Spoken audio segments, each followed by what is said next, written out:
আসসালামাইকুম। আমরা আজকে এসেছি গাবলার মাঠে মোহাম্মদ ইকবাল হোসেনের দানা বীজের খাত পরিদর্শন করতে এবং এগুলো আপনাদের সচক্ষে দেখানোর জন্য আমাদের আজকের আসার এই উদ্দেশ্য।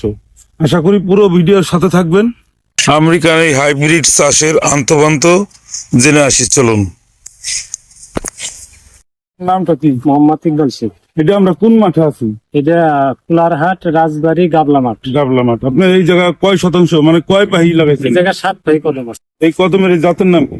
American hybrid. এটি কি শতাংশ কয় কেজি মানে জানা হয় জানেন? এটা দানা মোটামুটি পাহিতে 2 মন হয়, 22 পাহিতে 2 মন দানা। 2 মন হয়। 2 থেকে 3 মনের মধ্যে হয়। এর আগে কি আপনি এটা চাষ করছেন? অবশ্যই 20 বছর ধরে আমি এটা চাষ করি। এটা চাষ করতেছেন না? আর এই হাইব্রিড চাষ করতে 7 বছর। এটার ফলন কিরকম? এটার বীজ এই পিজির ফলন এগুলো খুব ভালো। এই দেখেন, এই যে দুইটা পিজি, 3টে পিজি আমার হাইসারে নেই। দেখেন 3টে পিজি ঠিক প্রায় কেজি আছে। এটা আমেরিকান অরিজিনাল। এই দানা এরকম বীজ হবে না? হ্যাঁ হ্যাঁ, এই দানা আমি কিনে আনছি। তা মোটামুটি এবার কিনা হয়েছে 60,000 টাকা কেজি।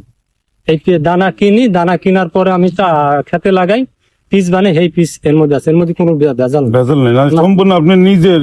হ্যাঁ আমার আমেরিকান এই হাইব্রিড দানা মনে হয় রাজবাড়ী জেলায় এই ইকবালের চেয়ে আর বেশি কারো নাই। এত সুন্দর দানা খেতে আমরা এই প্রথম দেখলাম।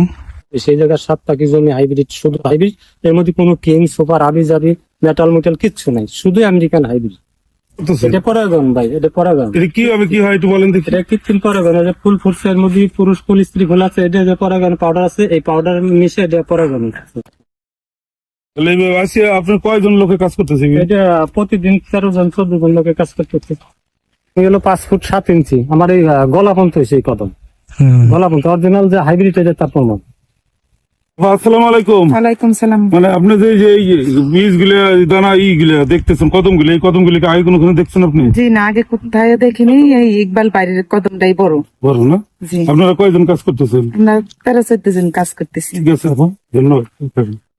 আপনি কি অন্যান্য কৃষকদের এইগুলো চাষ করার উৎসাহিত করবেন নাকি? অবশ্যই এলাকা যত কৃষক আছে আমার কাছ থেকে সব পরামর্শ নেয়। অবশ্যই আমার কাছ থেকে পরামর্শ নিলে আমি পরামর্শ দেবো। আপনি এইগুলো পরামর্শ দিয়ে তাদেরকে কিভাবে চাষ করা লাগে শিখে দিবেন না? জি, অবশ্যই। কত মানুষ আমার কাছে আসে যায়, পরামর্শ নেয়, আমি তার সঠিক পরামর্শ দিই। আমরাও চাই প্রত্যেকটা কৃষক যেন আপনার সাথে এসে যোগাযোগ করে এবং এই দানা বীজ চাষ করার জন্য উৎসাহিত হয়। ভাই, এইগুলো কি কোনো কোম্পানির সাথে এই দানাগুলো চুক্তি করছেন? মানে এই দানার গুলো বেশ না না, আমি কৃষকের কাছে সরাসরি ভালো দেবো কৃষকের জন্য। মানে যে কোনো কৃষকের জন্য যে মুক্ত কোনো আছে। কৃষক মুক্ত আছে। তাহলে আপনি কৃষকের এই যে সম্বন্ধে কিছু বলেন। হ্যাঁ, কৃষক যদি আমার এই দানাটা নেয়, সঠিক 1 নম্বর বীজ পাবে। আমার এই বীজের সাথে ক্ষেতের সাথে জড়িত আজ 20 বছর। তার মধ্যে হাইব্রিডের সাথে জড়িত 7 বছর। আমি অরিজিনাল দানা কিনি, দানা কেনার পর আমি পেঁয়াজ বানাই, সেই পিস আমি খেতে করি। এর মধ্যে কোনো বাজ নাই।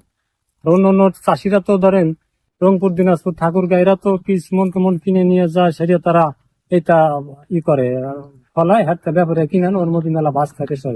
আমার এটার মধ্যে কোনো ভেজাল নাই। আমার নিজের হাতে পিস করা, আর এই পিস আমার নিজের হাতে করা, এর মধ্যে কিছু কোনো ভেজাল নাই। এই যে দেখেন না পিস গুলো, কি দেখেন না, এই 3টে পিজি প্রায় 1 কেজি 50-এর মতো পিস আছে। এর একটা পিস যদি হয় পাইতে তো আপনার 22%, 100 মনে কোনো ভুল নাই। কথা বুঝছেন? তার মানে অরিজিনাল। হ্যাঁ, এই পিস যে হালকা লাল দেখা যাচ্ছে, আমার এই দানাতে যে পিস আসবে, এই পিসটা আপনার একদম কিং এর কালার আসবে। এই ফলন অনেক বেশি। মাঠকে মাঠ লাগাইছে আমার, যশোরতে আসে, নাঙ্গলবাদতে আসে, নারোয়াতে আসে, পাংশাতে আসে, বহুত দূরিতে আমার কাছে বীজ কিনে দেন। তার মানে আপনি গ্যারান্টি সহকারে কৃষকদের এই বীজগুলো দিচ্ছেন? হ্যাঁ, দিয়ে থাকি। ওই 5 কেজি চাইলে আমি 2 কেজি দিয়ে আমি দিতে পারি না, তো চাহিদা অনুসারে মাল দিতে পারি। ধরেন আমার 5 কেজি চাই, তার 2 কেজি দিই। আগে তো কথায় পরে মানুষ আমি দিতে পারি না। তাহলে আমরা চাচ্ছি কৃষকের উদ্দেশ্যে বা যারা কিনবে তাদের উদ্দেশ্যে আপনার মোবাইল নাম্বারটা একটু বলুন। হ্যাঁ, আমার মোবাইল নাম্বার 019 18 35 46 18। এই প্রতিবেদনটা যারা দেখলেন সবাইকে ধন্যবাদ জানিয়ে আজকের মতো প্রতিবেদনটা শেষ করলাম। খোদা হাফিজ।